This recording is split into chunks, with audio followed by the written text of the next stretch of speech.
What is going on, everybody? My name is Seth and you're watching 252 Squad, and behind me is my 2003 Ford Mustang GT that has been sitting for roughly 4 years. And as you can see, we have finally got it up here to Raleigh and we're gonna go ahead and start taking it apart. If you saw the last video, this thing has a bad Tremec TR3650 and a fuel pump, and we got both those things to get replaced today. And so let's go ahead and get started with it. 1, 2, 3!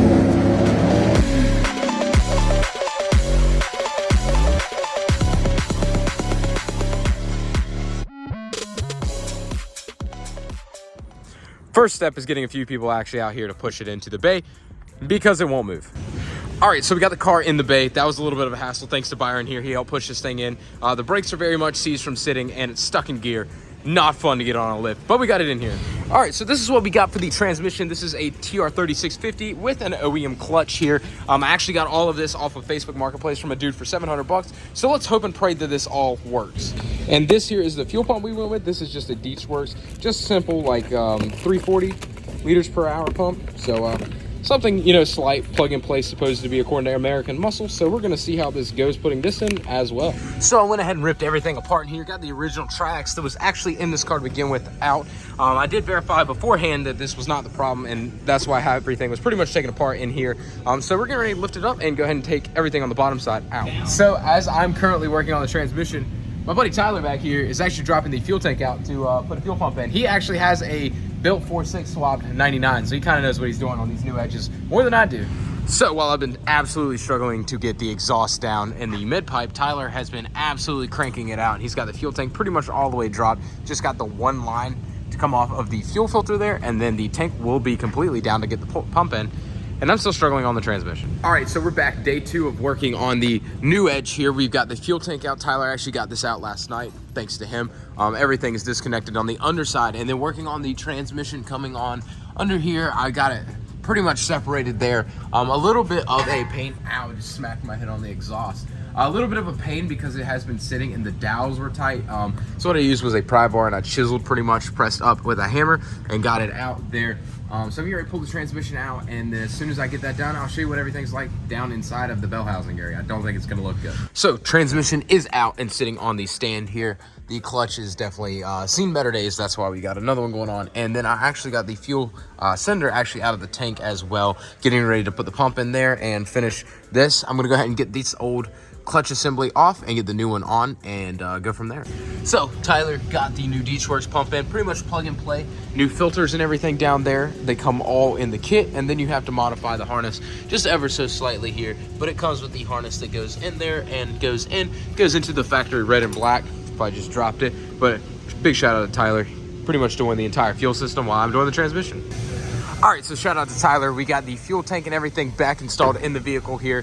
And then I went and got the transmission and everything installed. So pretty much everything is installed except for the exhaust system right now. But we're gonna lower it down and see if it starts.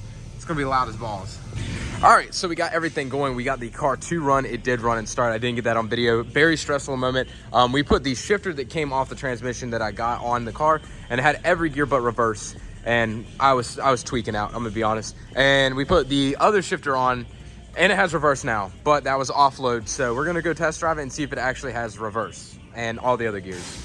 So I'm gonna be 100% honest with y'all here. I know this video has had a lack of context behind it, and part of that is because after we got it back together, we put load underneath of it, and it didn't have reverse.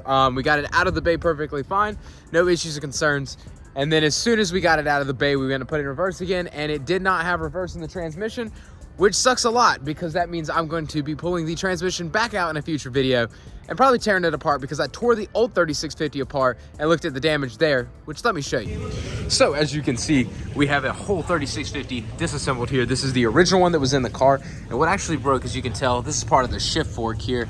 It was this shift fork here. I think it was the 2-3 shift fork was completely broken, pretty much into causing a lot of carnage inside of the vehicle. This is actually a speed sensor ring, and you can see that this is broken. But I do think that the reverse is fine on this transmission. So as you can see by the massive table we have here, we're gonna take parts from this one and the one that's getting ready to come out of the car, put them together.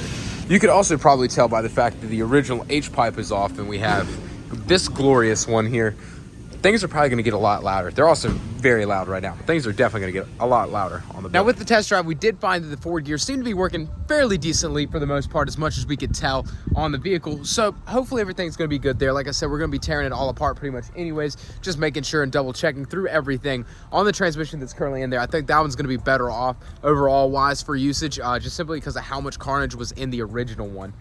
So yeah, in a future video, you're gonna see us tearing everything apart, getting it all torn down. The fuel pump works great, by the way. Let me actually start the car and show y'all a little footage, maybe even go into reverse and show you what's going on. So if we come into the lovely interior here, put the clutch in, make sure she's in neutral. We can get a little.